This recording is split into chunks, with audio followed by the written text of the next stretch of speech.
આપણે ત્યાં કંઈક આયોજન મોટું કરશું. બરાબર ને જગુ? તો જગુ અને થોડીક વાત કરી લઈ શિક્ષણ લક્ષી, આરોગ્ય લક્ષી. બરાબર? તો પહેલા તો આપણે ભણવું જોઈએ. તો ભણવા માટે પહેલા સ્વસ્થ રહેવું જોઈએ. તો તમારું શરીર બરાબર હશે, બરાબર, તો તમે ભણી શકશો. નકર માથું દુખતું હોય, પેટમાં દુખતું હોય, તાવ આવે, બરાબર, તો આપણે ભણી શકીએ નહીં, ભણવામાં ધ્યાન આપી શકીએ નહીં. એટલે પહેલા તો આપણો ખોરાક મેઈન વસ્તુ. શરીરને જાળવવા માટે શું છે? જમવાનું. બરાબર? તો શું જમવું જોઈએ? પાણીપુરી. એટલે પાણીપુરી નહીં, એટલે પીઝા. અત્યારે પાણીપુરી, પીઝા આવું બધું વધારે ખાઈએ, પણ ખરેખર એ ખાવાનું આપણે આપણા શરીરની અંદર કેન્સર જેવા રોગો થવાનું કારણ આ ફાસ્ટ ફૂડ. બરાબર? ક્યારેક બરાબર છે, પરંતુ કાયમી આ ખાવું જોઈએ નહીં. નકર કાયમી ખાઈ તો શું થાય? મજા મજા. એલા મજા મજા. પણ જીવનની સજા બની જાય. ક્યારેક આપણે એવા બીમાર પડી જઈએ કે આપણું શરીર છે પછી આપણો સાથ ન દે. શરીર સાથ ન દે શું થાય? હા,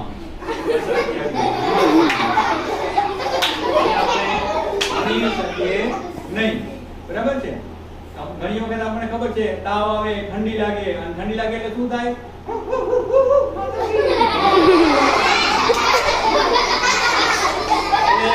ઠંડી લાગે, ધુજારી આવે, આપણું શરીર છે વીક પડી જાય. તો આપણું શરીર સાથ ન દે તો આપણે ભણી ક્યાંથી? બરાબર છે? તો પહેલી વસ્તુ આપણું શરીર સ્વસ્થ હોવું જોઈએ.